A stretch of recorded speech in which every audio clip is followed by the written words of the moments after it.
നമസ്കാരം. മലയാളി വാർത്തയിലേക്ക് സ്വാഗതം. സംസ്ഥാനത്ത് ഇന്നും അതിശക്തമായ മഴയ്ക്ക് മുന്നറിയിപ്പ് നൽകി കേന്ദ്ര കാലാവസ്ഥാ വകുപ്പ്. കണ്ണൂർ, കാസർഗോഡ് ജില്ലകളിൽ ഇന്നും ഓറഞ്ച് അലേർട്ട് തുടരും. മധ്യവടക്കൻ ജില്ലകളിലാണ് കൂടുതൽ കനത്ത മഴയ്ക്ക് സാധ്യതയുള്ളത്. 7 ജില്ലകളിലാണ് ഇന്ന് യെല്ലോ അലേർട്ട് നൽകിയിട്ടുള്ളത്. ജൂലൈ 3 വരെ മത്സ്യബന്ധനത്തിന് വിലക്ക് ഏർപ്പെടുത്തിയിട്ടുണ്ട്. അടുത്ത മണിക്കൂറുകളിൽ തിരുവനന്തപുരം, കൊല്ലം, ആലപ്പുഴ, എറണാകുളം, തൃശൂർ, മലപ്പുറം, കോഴിക്കോട്, കണ്ണൂർ, കാസർഗോഡ് ജില്ലകളിലാണ് ഒറ്റപ്പെട്ട ഇടങ്ങളിൽ ഇടത്തരം മഴയ്ക്കും മണിക്കൂറിൽ 50 കിലോമീറ്റർ വരെ വേഗതയിൽ ശക്തമായ കാറ്റിനും സാധ്യതയുള്ളത്.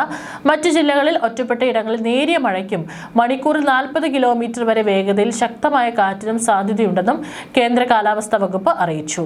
ഇന്ന് കണ്ണൂർ, കാസർഗോഡ് എന്നീ ജില്ലകളിലാണ് കേന്ദ്ര കാലാവസ്ഥാ വകുപ്പ് ഓറഞ്ച് അലേർട്ട് പ്രഖ്യാപിച്ചിരിക്കുന്നത്. അവിടെയും ഒറ്റപ്പെട്ട ഇടങ്ങളിൽ അതിശക്തമായ മഴയ്ക്കുള്ള സാധ്യതയാണ് പ്രവചിച്ചിരിക്കുന്നത്. 24 മണിക്കൂറിൽ 115.6 മില്ലിമീറ്റർ മുതൽ 204.4 മില്ലിമീറ്റർ വരെ മഴ ലഭിക്കുമെന്നാണ് അതിശക്തമായ മഴ എന്നതുകൊണ്ട് കേന്ദ്ര കാലാവസ്ഥാ വകുപ്പ് അർത്ഥമാക്കുന്നത്. ഇടിമിന്നലോടുകൂടിയ മഴയാണ് പ്രതീക്ഷിക്കുന്നത്. ഇനി യെല്ലോ അലേർട്ട് ഇന്നുള്ളത് ഇടുക്കി, എറണാകുളം, തൃശൂർ, പാലക്കാട്, മലപ്പുറം, കോഴിക്കോട്, വയനാട്. നാളെ, അതായത് 1/7/2026 ആലപ്പുഴ, എറണാകുളം, തൃശൂർ, പാലക്കാട്, മലപ്പുറം, കോഴിക്കോട്, വയനാട്, കണ്ണൂർ, കാസർഗോഡ്. 2/7/2026 തൃശൂർ, മലപ്പുറം, കോഴിക്കോട്, വയനാട്, കണ്ണൂർ, കാസർഗോഡ്. 3/7/2026 ഇടുക്കി, എറണാകുളം, കോഴിക്കോട്, കണ്ണൂർ, കാസർഗോഡ്. ഈ ജില്ലകളിലും കേന്ദ്ര കാലാവസ്ഥാ വകുപ്പ് യെല്ലോ അലേർട്ടാണ് പ്രഖ്യാപിച്ചിരിക്കുന്നത്. ഒറ്റപ്പെട്ട ശക്തമായ മഴയ്ക്കുള്ള സാധ്യതയാണ് പ്രവചിക്കപ്പെട്ടിരിക്കുന്നത്.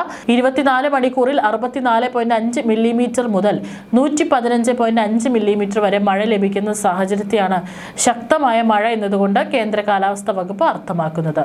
ഇടിമിന്നലോടുകൂടിയ മഴയാണ് പ്രതീക്ഷിക്കുന്നത്. ഒപ്പം മത്സ്യത്തൊഴിലാളികൾക്കുള്ള ജാഗ്രതാ നിർദ്ദേശവുമുണ്ട്. കേരള, ലക്ഷദ്വീപ് തീരങ്ങളിൽ ഒന്നും തന്നെ 2/7/2026 വരെ മത്സ്യബന്ധനത്തിന് പോകാൻ പാടില്ല.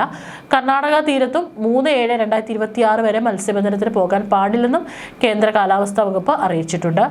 ഇനി 2/7/2026 വരെ കേരള, ലക്ഷദ്വീപ് തീരങ്ങളിൽ മണിക്കൂറിൽ 40 മുതൽ 50 കിലോമീറ്റർ വരെയും ചില അവസരങ്ങളിൽ മണിക്കൂറിൽ 60 കിലോമീറ്റർ വരെയും വേഗതയിലും ശക്തമായ കാറ്റിനും മോശം കാലാവസ്ഥയ്ക്കും സാധ്യതയുണ്ട്. 3/7/2026 വരെ കർണാടക തീരങ്ങളിൽ മണിക്കൂറിൽ 40 മുതൽ 50 കിലോമീറ്റർ വരെയും ചില അവസരങ്ങളിൽ മണിക്കൂറിൽ 60 കിലോമീറ്റർ വരെയും വേഗതയിലും ശക്തമായ കാറ്റിനും മോശം കാലാവസ്ഥയ്ക്കും സാധ്യതയുണ്ട്.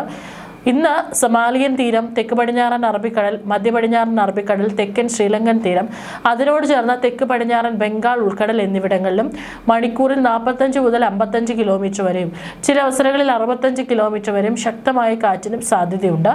ഇന്ന് കൊങ്കൺ തീരം, ഗോവ തീരം, അതിനോട് ചേർന്ന മധ്യകിഴക്കൻ അറബിക്കടൽ എന്നിവിടങ്ങളിലും മണിക്കൂറിൽ 40 മുതൽ 50 കിലോമീറ്റർ വരെയും ചില അവസരങ്ങളിൽ 60 കിലോമീറ്റർ വരെയും ശക്തമായ കാറ്റിനും മോശം കാലാവസ്ഥയ്ക്കും സാധ്യതയുണ്ട്. തെക്കൻ തമിഴ്നാട് തീരം, ഗൾഫ് ഓഫ് മാന്നാർ, അതിനോട് ചേർന്ന കന്യാകുമാരി പ്രദേശം, അഞ്ചമാൻ കടൽ എന്നിവിടങ്ങളിലും മണിക്കൂറിൽ 40 മുതൽ 50 കിലോമീറ്റർ വരെയും ചില അവസരങ്ങളിൽ 60 കിലോമീറ്റർ വരെ ശക്തമായ കാറ്റിനും മോശം കാലാവസ്ഥയ്ക്കും സാധ്യതയുണ്ട്.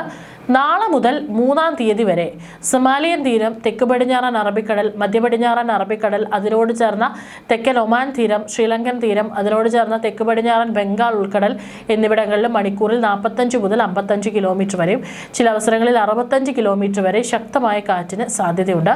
ഗുജറാത്ത് തീരം, കൊങ്കൺ തീരം, ഗോവ തീരം, അതിനോട് ചേർന്ന മധ്യകിഴക്കൻ അറബിക്കടൽ എന്നിവിടങ്ങളിലും മണിക്കൂറിൽ 40 മുതൽ 50 കിലോമീറ്റർ വരെയും ചില അവസരങ്ങളിൽ 60 കിലോമീറ്റർ വരെ ശക്തമായ കാറ്റിനും മോശം കാലാവസ്ഥയ്ക്കും സാധ്യതയുണ്ട്. ഏതായാലും കടലിൽ പോകുന്നവർ ശ്രദ്ധിക്കുക, അല്ലെങ്കിൽ കടലിൽ മറ്റു വിനോദത്തിനായിട്ടും ഇറങ്ങുന്നവരും ശ്രദ്ധിക്കുക. ജാഗ്രതാ നിർദ്ദേശമുണ്ട്. മാത്രമല്ല, പല ജില്ലകളിലും നേരത്തെ മുന്നറിയിപ്പ് നൽകിയിട്ടുള്ള ജില്ലകളിലും ഒറ്റപ്പെട്ട ഇടങ്ങളിൽ മഴയ്ക്കുള്ള സാധ്യത പ്രവചിച്ചിട്ടുണ്ട്.